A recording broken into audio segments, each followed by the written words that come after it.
All right, guys. So we're on a trip to get rear axle for my dad's Jeep JK. So while that, I'm finally getting time to edit these videos. Previous video was going over kind of like the walk around, what parts we had, what needed to be done, and what happened. This video takes place right after that. It's pretty much the first day. We get the skid plate notched. We get all the joints and everything in, just don't get the axle under it yet. So hope y'all enjoy watching. So now the plan is to get all of these parts off. Then we're gonna drop the skid plate and we're gonna put that bracket on. And then we're gonna set the axle under there. And that'll be the plan for the day of what we're trying to accomplish today.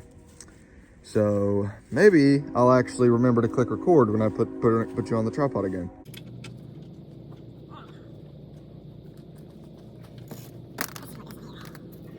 I'll be really mad if this kid's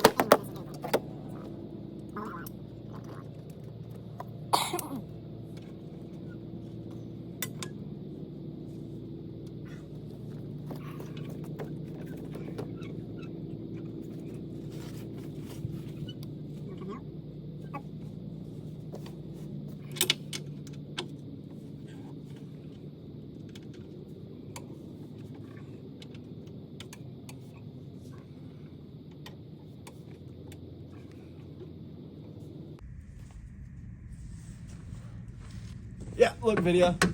Hey, make sure is the video pointed at me. Can I see me? Yeah, it's no good. This is epitome of no good.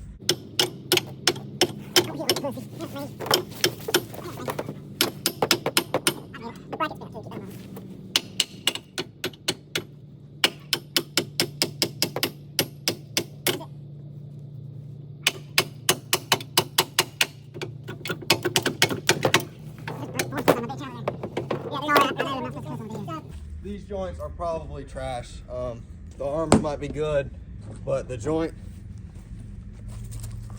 there's nothing left of that joint. From wear or from the fact that it's gotten a wreck, but that joint's toast. So there's no repairing that. And the bush is toast too back here. So they'll go in the parts pile, but I doubt anyone will want them. It'll take a lot of repairing, and it's a rough country control arm, so if someone wants to repair it, do it. But still worth putting all four on the thing because I have the back two. So if someone notices something wrong with the back two, and they can fix it with the front two. If I sell them, they're taking all four. Keep it simple. Put it the simple way. My brand new starter, speaker wire still holding on to it.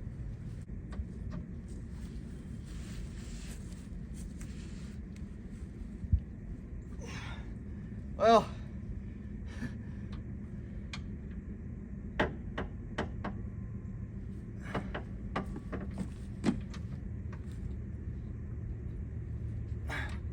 see if you can't turn it from there.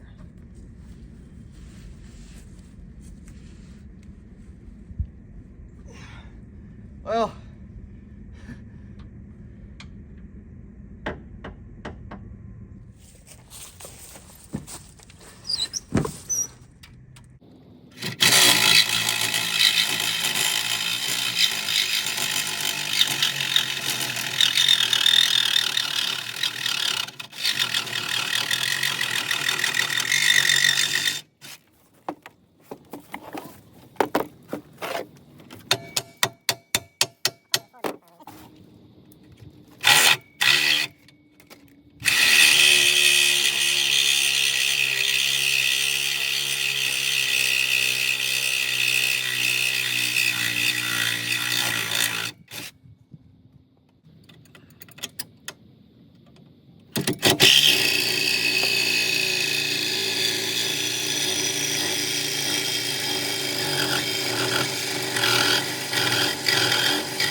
Don't touch that. It might be heavy.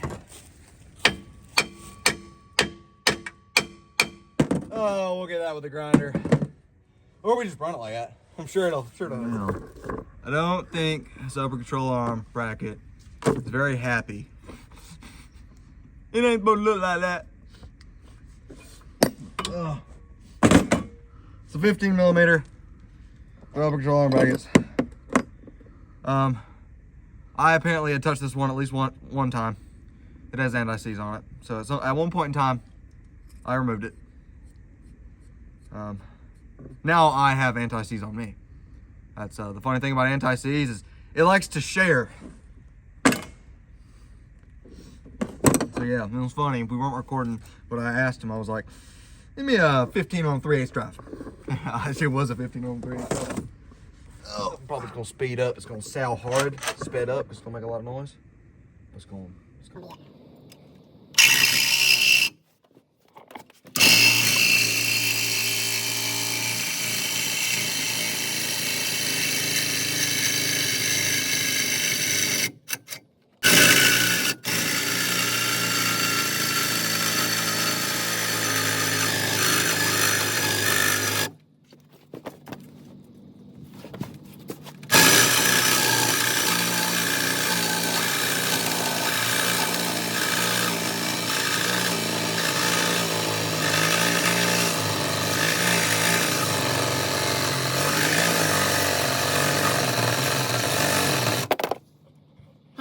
You know what's doing that? You did? Yeah.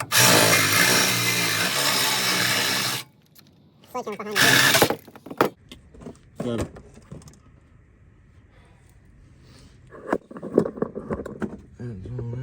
Cut pretty smooth. We might come back and cut this weld, but here's the thing. Controller coming in here. It's not gonna hit this. It's not gonna hit this. It might look weird. I'm gonna come back and hit it with a flap disc and smooth it out. But it might ride. I don't know. I don't do there. I don't want to gouge up the frame in any way. Everything over here. This one's just, I left a lot more meat than I did on that. Nobody's watching this as like a tutorial. Highly doubt it. That is a 13 millimeter. 30 millimeter, that's your transmission mount. All right, or no.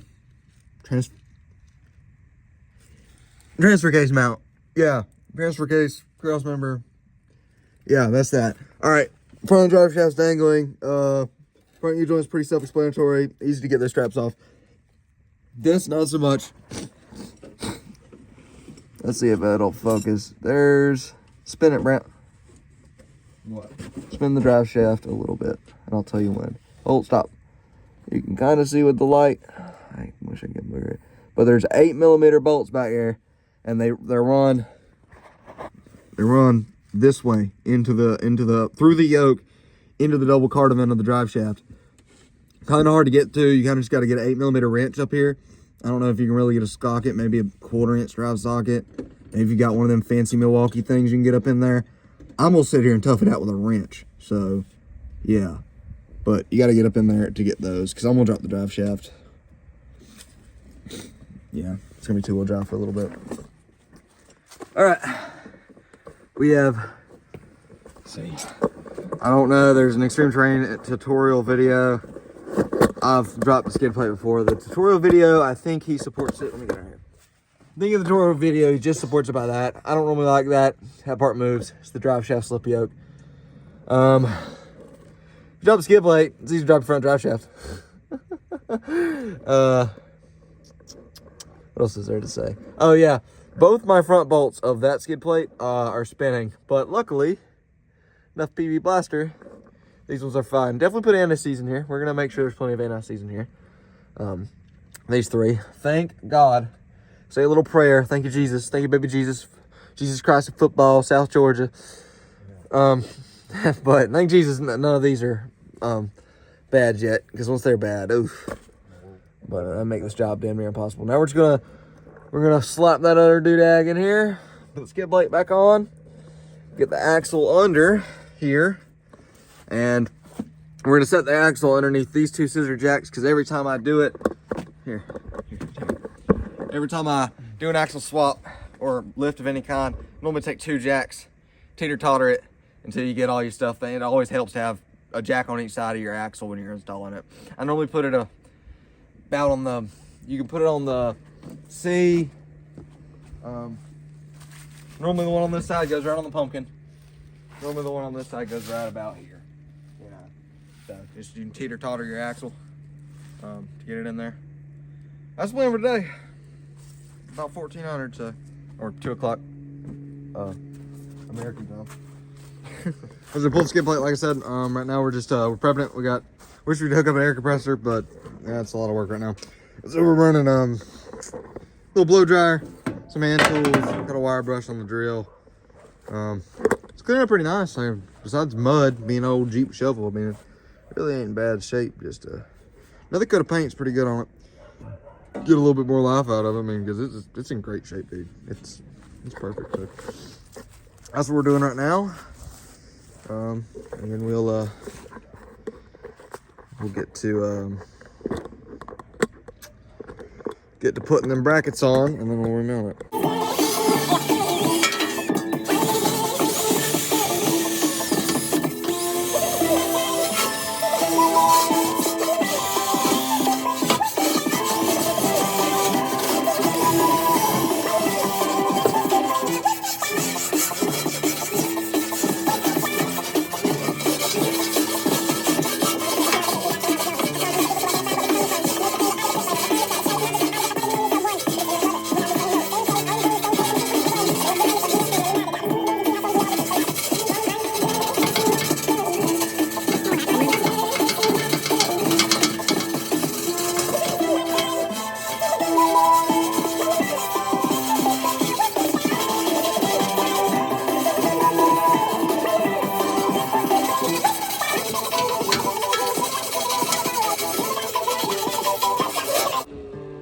I'm gonna time lapse this to fast as I can fucking get it, and then I'm gonna put some generic ass music in there. Kinda need some disposable rags here. I threw away all my army towels. I didn't want to carry them back.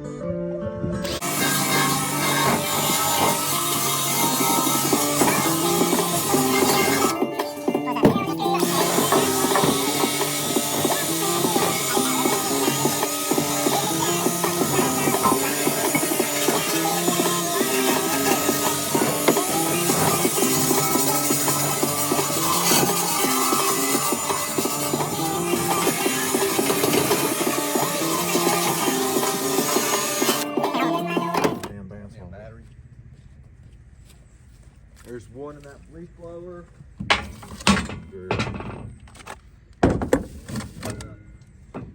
Want me to run the bounce off?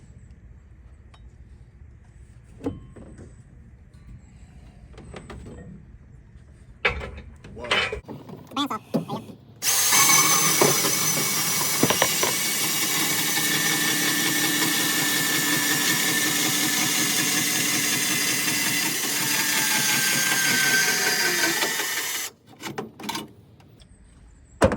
I don't know who bought him that.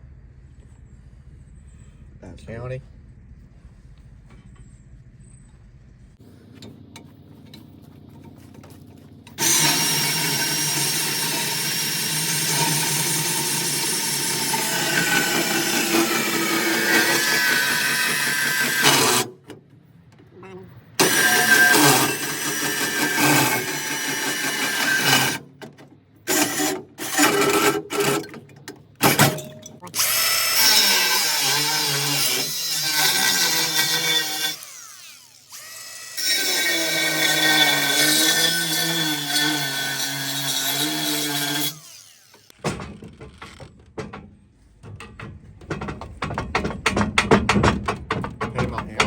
Handing my pliers.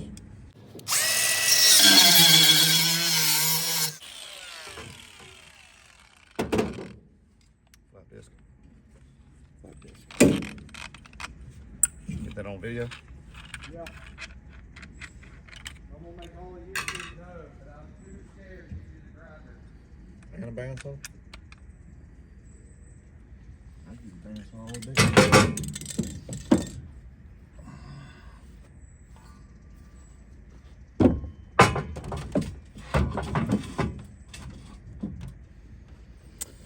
I'll have to take a little more off. Probably right there. Yeah, I know.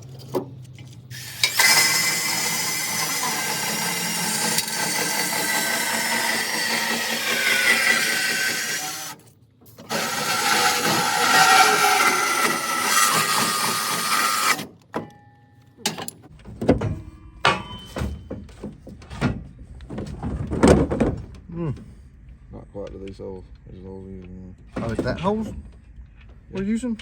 Yeah. The back hole? Oh, well, crap. I measured off a little bit. And I'm going to need to take off more. I was going by that hole. We can check again, but I'm pretty sure it's them holes. We got that over there. If we want. We can measure off that one. First coat. Actually, second coat. Last coat. Kind of do a little bit of like a summary. Of course, this week we are going to get done the front end of the lift, steering in it. We were going to put a steering kit in it, but it ain't here yet. We've already covered that. I understand holidays and shipping, so we're not gonna get that. But we got the old steering. We done pulled it out together, so we know what we're doing with the steering. Axle in it. It's the old low pinion, 373. So if I did want to go full drive, I would. The U-joint appeared fine whenever I messed with it, so we didn't end up pulling it. That's really the plan for this week. Is it's going to be rolling on its own power, then it's going to a body shop, and then while it's at the body shop, we're going to work on building that hot pinion axle that's sitting over there. So that's really the plan. We looked at some things, some armor. We're going to put diamond plate. Hopefully I ain't messed this up. We're going to put some diamond plate around the lower parts of the body there, to make it kind of like our armor. So we got there. This is 3 coats on the bottom, because the side you're gonna see, and 2 coats on the other. So, and I got some red self-etching primer that we put on the bottom side. The other side, you could just about rub motor oil on it and shove it in there, because that's all it's got. Motor oil and dirt's all that insides are gonna end up getting. But yeah, that's we're into the skid plate. But we do have, I can't tell you what bolts are in what. We got a mix between factory bolts and yeah, you can see it's dangling up there. Some of them aren't all the way tight, some of them are, but it ain't gonna fall on the ground in the morning. So, but we got both those, both its brackets in, which serve to be actually a bit harder than you may think. We also kind of just piss-piddled around, not really working too crazy today. Yeah, it is like my 3rd day in the States, so I am piss-piddling and just joking around, happy to be around my brother and such. So that's kind of the bulk of it. We should be able to get more done tomorrow. I mean, tomorrow, steering might not be on, tires might not be on the ground, but I think you'll see the axle under it. I think you'll see the axle under it. Track bars, sway bars, some of them things might not be on there, but the axle will be under there. It'll be sitting on springs. So that's the goal for tomorrow. Maybe not everything aligned, but it'll be under there. So that's that.